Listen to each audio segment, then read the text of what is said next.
Hello and welcome back to Food with Life. I am your host Chapatti, and we're here at the Conscious Life Expo with a very revered Dr. Martinez. We're talking a bit about aging, and we're just touching on a very beautiful concept of longevity. So tell us a bit about, we were discussing the centenarians.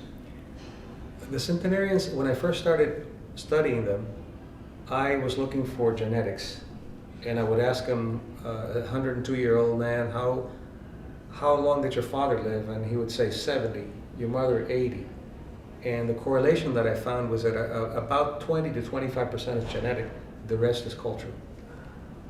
It's the way that you conceptualize things. But the interesting thing about it, they don't try to live long. The way they live is what makes them live long, independent of the culture. Because what they do have is they create their own subculture, and it's what I call centenarian consciousness.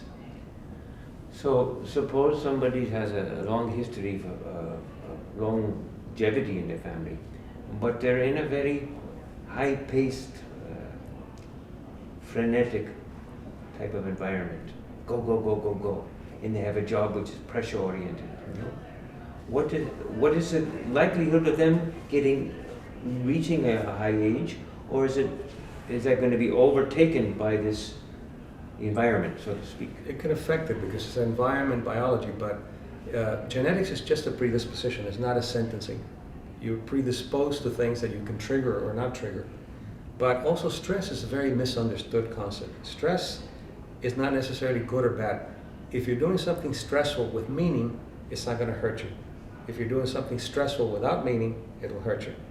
Because the brain reinterprets things. For example, people, conductors of symphonies have a very frenetic, it's a good word, life, and yet they have the longest longevity of any profession because they love what they do, they're exposed to the music, they have passion. So it's a stress buffer to have passion. If you're doing something without meaning, then anything stressful will be bad for you. So it's important that you but it's a good suggestion to like what you're doing. So yes. We're getting into something different here, because liking and loving and feeling compassionate about what you're doing involves your heart. Yes. So say something about that and about what you're doing every day. Well, I work with many global companies and helping executives increase their productivity and maintain their health.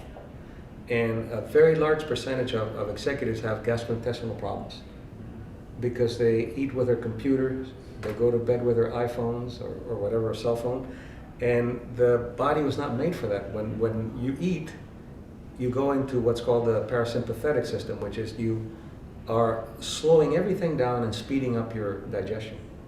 But when you're on the phone, and especially if it's some difficult news that you're dealing with, it goes into sympathetic, which speeds everything up, slows down the digestion, so that on and off causes a tremendous amount of confusion for the digestion. And eventually you have reflux and gastrointestinal problems. It probably confuses the brain. Yes, very much. It's almost it's dividing the attention. Yes. So,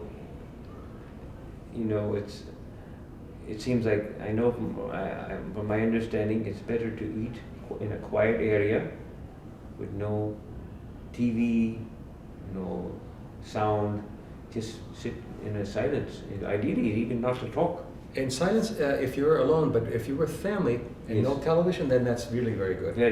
Because it's that breaking bread, it's a powerful ritual, very healthy ritual, breaking bread with family. So, but it's not, in a family, it's not easy to eat quietly. You have children running around and all this. That in a way is contrary, but in a way it's positive because you have that heart element involved. It is, because again, going back to the heart, it's a family, the children running around, that's what I call a bioinformational field of family unity, which is fine.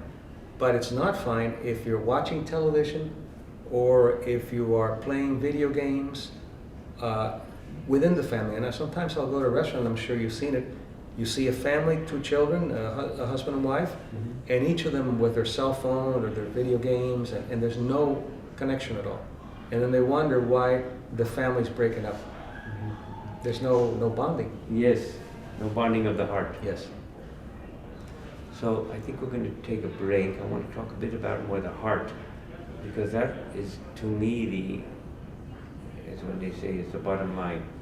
Because everything comes from within this, as far as I understand. You probably could say something different or add to that. So I am your host Chapatti with our wonderful guest, Dr. Mario Martinez, and we're going to talk a little bit more about the heart and more of our thoughts and ideas.